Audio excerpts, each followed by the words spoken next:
இன்னைக்கு இங்கே வந்திருக்குன்னு பார்த்தீங்கன்னா, நம்ம வந்து கொம்பு தேன் எடுக்க தான் வந்திருக்கோம். நம்ம கஸ்டம் வந்து கிட்டத்தட்ட ஒரு 5 கிலோவுக்கு மேலே வந்து அப்படியே அடையோடையே வந்து எனக்கு வேணும் அப்படின்னு சொல்லி கேட்டிருந்தாங்க. அவங்களுக்காக தான் இன்னைக்கு வந்து தேன் எடுக்க வந்திருக்கோம். இன்னைக்கு ஒரு 5 தேனுக்கு மேலே எடுத்தோம். இப்போ நம்ம ஃபஸ்ட்டு எடுக்க போகிறது தான் ஃபஸ்ட்டு எடுக்க போகிற தேன். அதுக்காக தான் புகையை ரெடி பண்ணிக்கிட்டு புகையை போட்டோம்னா கொஞ்சம் வந்து கடிக்கிறது வந்து கம்மியாகும். இல்லைனா வந்து பூராமே வந்து கடிக்கும். அதனால் ஃபஸ்ட்டு நல்லா புகையை போட்டு அதை எடுக்க ஆரம்பிக்கிறோம். பழைய கட்டைக்குள்ள தான் வந்து ஒரு ஒரு தேன் இருந்துச்சு. அந்த செடியில் தான் இருந்துச்சு. அதை மட்டும் நம்ம கட் பண்ணி எடுத்துகிட்டு அப்படியே வந்து தேனை வந்து அப்படியே சுத்தமாக அப்படியே மண்ணெல்லாம் படாமல் தூசி படாமல் அப்படியே வந்து தனியாக தூக்கிட்டு வந்து தேனை வந்து எடுத்தாச்சு. இதுக்கப்புறம் வந்து நிறைய இடத்துல நமக்குள்ளே பக்கத்துலேயே இருந்துச்சு. அதை ஃபுல்லாகவே எடுத்தோம். இதையோட அப்படியே தூக்கிட்டு வந்துட்டு வந்து ஈயெல்லாம் வந்து விரட்டி விட்டு அந்த அதில் இருக்க வந்து லார்வா எக்கு அந்த அதெல்லாம் எடுத்து கீழே போட்டு அந்த தேனை மட்டும் தனியாக வந்து எடுத்து நம்ம வந்து வச்சாச்சு. இதே மாதிரி 4-5 இடத்துல இருந்துச்சு. அதை ஃபுல்லாகவே தான் இன்றைக்கி எடுத்தோம். இதுதான் ஃபஸ்ட்டு எடுத்த தேன். எப்போதுமே உங்கள் குழந்தைகளுக்கு கொடுக்கணுன்னா ஃபஸ்ட்டு என்ன தேன் கொடுக்கலான்னு பார்த்தீங்கன்னா கொசு தேன் கொடுக்கலாம். அதுதான் வந்து நல்லா பெஸ்ட்டான தேன். ரெண்டாவது அது கிடைக்கல அப்படின்ற பட்சத்துக்கு நம்ம வந்து கொம்பு தேன் கொடுக்கலாம். அதுவும் கிடைக்காத பட்சத்துக்கு அடுக்கு தேன் இல்லைன்னா வந்து பொந்தும் தேனுன்னு சொல்லுவாங்கள்ல, அந்த தேன் கொடுக்கலாம். அது கிடைக்கல அப்படின்னா அடுத்து வந்து மலந்தேன் இந்த மாதிரி அதை சொல்லி கொடுக்கலாம். ஃபஸ்ட்டு வந்து குடிக்கிறது வந்து கொசுத்தேன் இல்லைனா வந்து கொம்பு தேன் வந்து கொடுங்க.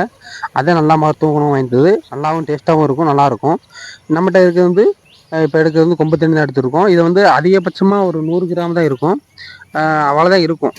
ஏன்னா அதை நம்ம ஒரு கிளாஸ் சேர்க்கறதுக்கு எப்படினாலும் வந்து ஒரு 10-15 தேன் எடுத்தால் தான் நம்ம வந்து ஒரு கிளாஸ் சேர்க்க முடியும். இப்போ நம்ம ஃபஸ்ட்டு எடுத்திருக்கோம். இதில் வந்து அவ்வளோதான் ஒரு 100 கிராம் கம்மியாக தான் அதில் தேன் இருக்கும். அதனால் வந்து கொஞ்சம் ரேட் அதிகமாக தான் சொல்லுவாங்க. இருந்தாலும் இந்த மாதிரி தேனை வாங்கி கொடுங்க. அதுதான் வந்து குழந்தைகளுக்கு நல்லது.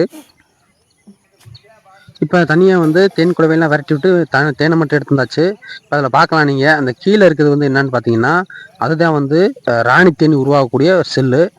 அதில் தான் வந்து ராணி தேனி உருவாகி 2ஆக கோடு பிரியும். இப்போ நம்ம இப்போ காமிக்கிறீங்க பார்த்தீங்களா, இதுதான் வந்து ராணி தேனி உருவாகக்கூடிய செல்லு. நம்ம ஏன் பிரிச்சிட்டோம்னா அப்புறத்தி விரட்டி விட்டோம். நீ இதை கொண்டு போய் நம்ம வச்சாலும் அதை வந்து எடுத்துக்கிறாது. அதனால தான் நம்ம வந்து கட் பண்ணி எடுத்துட்டோம். நீ கீழே உள்ளதெல்லாம் பிச்சு போட்டுறோம். அந்த கட்டையில் இருக்கு பாருங்க, அது மட்டும் தான் தேனும். கீழே இருக்கிறதெல்லாம் வேஸ்ட்டு. கையில் வச்சுக்க இந்த ராணி தேனியோட செல்லு. ஃபஸ்ட்டு தேன் எடுத்துகிட்டு 2ஆவது தேன் எடுக்கிறதுக்காக வந்திருக்கோம். இந்த இடத்துல வந்து பெரிய ஒரு கட்டையில் இருந்துச்சு. அதை நம்ம மேலே ஏறி எடுக்க முடியாத அப்படின்றதுனால நம்ம கீழே இருந்தே மரத்தோட வெட்டி அது தேன் எடுக்க போகிறோம். அதுக்கு தான் நம்ம வந்து அதிகமான புகையை போட்டுட்ருக்கோம்.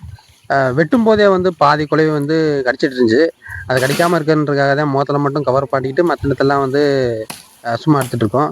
அப்படி எடுக்கும்போது முகத்தில் கடிக்காமல் இருந்துச்சுன்னா முகம் வீங்காமல் இருக்கும், வேலைக்கு போயிடலாம். இல்லைன்னா எல்லா இடமே வீங்கிரும், முகமெல்லாம் வீங்கிரும், வேலைக்கு போக முடியாது. அதனால தான் வந்து முகத்துக்கு மட்டும் கவரை போட்டு தேன் எடுத்துகிட்ருக்கோம். புகை அதிகமாக போட்டுமே வந்து நிறையா இடத்துல கடிச்சிச்சு, கை காலெலாம் கடிச்சிச்சு. அதனால் நம்ம வந்து முகத்துக்கு மட்டும்தான் கவர் போட்டிருக்கோம். உங்களுக்கு பார்த்தாலே தெரியும், நல்லா புகை போட்டுட்ருக்கேன். அப்படி போட்டுமே வந்து அதிகமான வந்து அடிக்க ஆரம்பிச்சிச்சு. இப்போ வந்து 2ஆவது தேனும் எடுத்தாச்சு. அதில் கம்மியாக தான் இருந்துச்சு. ஃபஸ்ட்டு தேனோட 2ஆவது தேனில் இருந்த அளவு வந்து கம்மியாக தான் இருந்துச்சு. ஃபஸ்ட்டு எடுத்த தேனில் தான் அதிகமான தேன் இருந்துச்சு. இதில் கொஞ்சம் கம்மியாக தான் இருந்துச்சு. எல்லா தேன்லையுமே நிறையா தேன் இருக்குன்னு சொல்ல முடியாது. ஒன்றில் கொஞ்சமும் இருக்கும், கொஞ்சம் அதிகமாகவும் இருக்கும். இது வந்து 3ஆவது தேன் எடுக்கிறதுக்காக வந்து கொடிக்கா மரத்தில் இருந்துச்சு. அதை எடுத்துகிட்ருக்கோம். இதை எடுக்கும்போது ஒரே இழுவையில் கீழே விழுந்துருச்சு. குளவிகளும் புறாமே பறந்துருச்சு. அதனால் நம்மகிட்ட அதிகமாக கொத்தலை. ஃபஸ்ட்டு தேனும் 2ஆவது தேனும் அதிகமான கொத்துச்சு. இதில் வந்து இழுத்தவுடனே கீழே விழுந்ததுனால குளவிகள்லாம் மேலேயே பறந்து மேலேயே போயிடுச்சு. அதனால் இது நமக்கு அதிகமான கொத்தெல்லாம் இல்லை. இது நமக்கு எடுக்கிறதுக்கும் ஈஸியாக இருந்துச்சு. அப்படியே நம்ம வந்து தூக்கிட்டு வந்துட்டோம். எந்த ஒரு குளவியும் வந்து விரட்டி விடணும் அவசியமே இல்லாமல் இருந்துச்சு. உங்களுக்கு பார்த்தா தெரியும், அப்படியே மரத்தோட ஒரு கிளையோட கீழே விழுந்துருச்சு. மேலேருந்து கீழே விழுந்தாலும் அந்த அடையும் அந்த தேனும் வந்து சேதாரமாக ஆகாமல் நீட்டாக சுத்தமாக எடுத்துட்டோம். உங்களுக்கு பார்த்தா தெரியும் பாருங்கள். அந்த கொடிக்கா கொப்புலேயே வந்து நிறையா கொடிக்கா அப்படிலாம் இருந்துச்சு. அதையும் நாங்கள் எடுத்துக்கிட்டு வீட்டுக்கு கிளம்பிட்டோம். பார்த்தா தெரியும் எவ்வளோ பூ இருக்குது அப்படின்னு தெரியும், எவ்வளோ கொடிக்காய் இருக்குதுன்னு உங்களுக்கு பார்த்தா தெரியும். அதனால் இந்த மாதிரி நம்ம கொம்பு தேனில் எடுத்து சாப்பிட்றது கொஞ்சம் நல்லாவும் டேஸ்ட்டாகவும் இருக்கும்.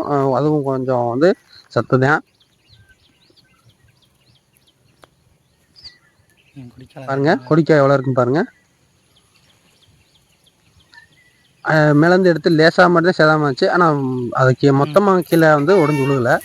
இப்போ வந்து நம்ம 4ஆவது வந்து இன்னும் கொடிக்காயெல்லாம் இருந்துச்சு. அது ஆட்டு குடத்துக்குள்ளே இருந்துச்சு. ஃபஸ்ட் நம்ம என்ன நினச்சோம், இது எடுக்கும்போது நம்ம என்ன நினச்சி எடுத்தோம்னா ஆடை கடிக்காது, தேன் குளவி கடிக்காதுன்னு நினச்சி தான் எடுத்தோம்.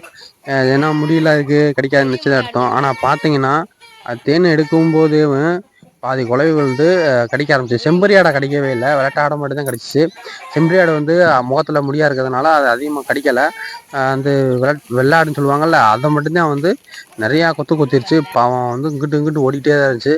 பாவமாக போச்சு. அதுக்கப்புறம் ஆட்டுக்குட்டிலாம் பிடிச்சி கழட்டிட்டு வந்து அந்த தேன்குழலாம் எடுத்து போட்டோம்.